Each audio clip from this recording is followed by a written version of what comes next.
Sikiliza dunia, ujue kwamba mimi si wako. Sikiliza dunia, ujue kwamba mimi si wako.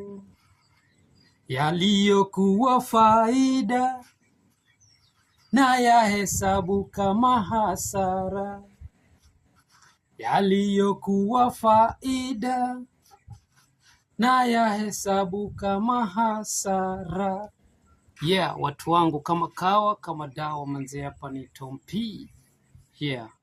And of course uko ndani ya Tom P, au sio? Kama kawa kama dawa manze, karibuni nyote ili tukaweze kuihubiri hii injili ya Yesu Kristo.